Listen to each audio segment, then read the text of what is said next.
पुढची बातमी मालवण राजकोट इथं नव्यानं उभारण्यात येणाऱ्या छत्रपती शिवाजी महाराजांच्या पुतळ्याची पायाभरणी आज होतीये। तर शुभारंभ पालकमंत्री नितेश राणे यांच्या उपस्थितीमध्ये होतोय आणि त्याची ही दृश्य आपण बघू शकता।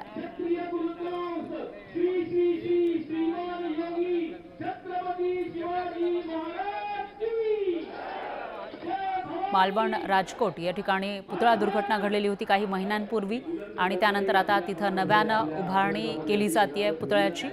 त्याचा शुभारंभ होतोय मंत्री राणे यांच्या हस्ते आणि याविषयी अधिक माहितीसाठी आपले प्रतिनिधी उदय जाधव हे आपल्या सोबत जोडलेले आहेत।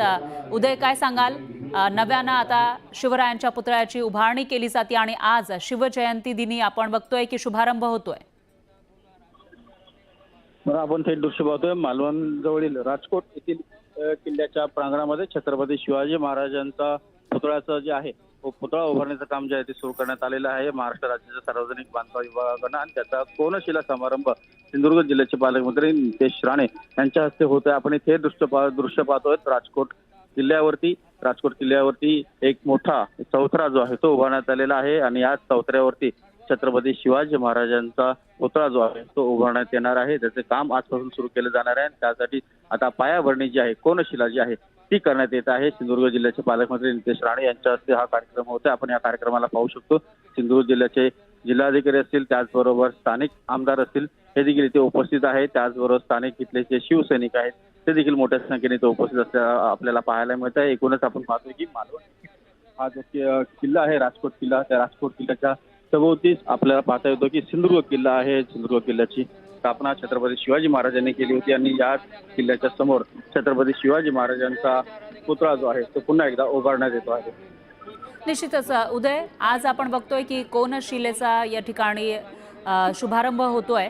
पण साधारणतः किती काळामध्ये हा पुतळा तयार होईल याविषयी काही डेडलाईन देण्यात आली आहे?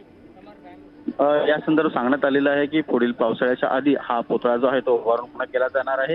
हा पुतळा जो आहे प्रसिद्ध शिल्पकार जे आहेत राम सुतार यांच्या मार्गदर्शनाखाली हा पुतळा जो आहे तो उभारण्यात येत असल्याचं सांगण्यात आहे। राम सुतार सर्व प्रख्यात जगविख्यात शिल्पकार आहेत आणि त्यांच्याच मार्गदर्शनाखाली छत्रपती शिवाजी महाराजांचा हा पुतळा उभारण्यात येत आहे। आपण पाहतोय की समोर कोनशिलाची जी पूजा विधी आहे ते पूर्ण करण्यात आलेली आहे आणि त्यानंतर कोनशिलेचा जो आहे नारळ फोडण्यात येणार आहे आणि त्यानंतर सार्वजनिक बांधकाम विभागाकडून छत्रपती शिवाजी महाराजांचा पुतळा उभारण्याच्या कामास सुरुवात करण्यात येणार आहे। निश्चितच उदय, आज एक चांगलं गोष्ट म्हणावं लागेल कारण या ठिकाणी पायाभरणी होती मंत्री नितेश राणे यांच्या हस्ते आणि जे नवीन इथं शिल्पकार आता नेमण्यात आलेले आहेत त्यांच्या बाबतीमध्ये खबरदारी घेतलेली असेल आणि ज्या काही गोष्टी ज्या चुका मागच्या वेळेला झालेल्या होत्या त्या पुन्हा होऊ नये यासाठी सुद्धा खबरदारी घेतली जात असेल।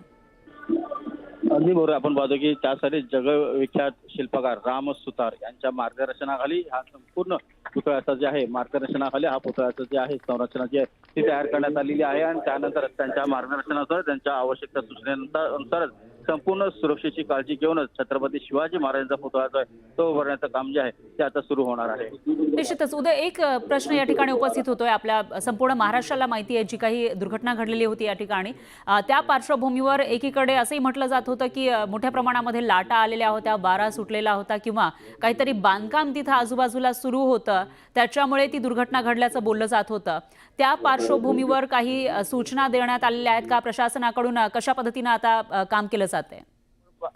आपण पाहतोय की राजकोट किल्ल्याच्या प्रांगणामध्ये छत्रपती शिवाजी महाराजांचा पुतळा उभारण्यात येत आहे। तो पुतळा अत्याधुनिक तंत्रज्ञानाच्या सहाय्याने उभारण्यात येत आहे आणि हा पुतळा उभारताना सर्व निकषांची जी आहे एकूण काळजी जी आहे ती घेण्यात आल्याचं सांगण्यात येत आहे। एकूणच इथे समुद्र समोरच आहे त्यामुळे समुद्राच्या वाऱ्याचा वेग जो आहे त्याचा अभ्यास केला गेलेला आहे। त्याचबरोबर पावसाळ्यामध्ये ते अतिमुसळधार पाऊस पडतो, त्याचबरोबर अतिवेगाने ते वारे देखील वाहतात पावसाळ्यामध्ये, त्यांची तीव्रता जी आहे ती मोठ्या प्रमाणात असते। त्या सर्व गोष्टींचा अभ्यास करून हा पुतळा जो आहे सुरक्षित उभारण्याचं काम जे आहे सार्वजनिक विभागाकडून करण्यात येईल। त्यासाठी हा संपूर्ण कोनशिला जिथं आता होत आहे त्याचे पायाभरणी आपण पाहतोय त्याचा जो एकूण निश्चितच उदय, या वेळेला जेव्हा हा पुतळा उभारला जाईल त्यावेळेला क्वालिटीचं जी काळजी आहे ती घेतली जाईल अशी अपेक्षा आपण करूया। दरम्यान धन्यवाद तुम्ही दिलेल्या या सविस्तर माहितीसाठी।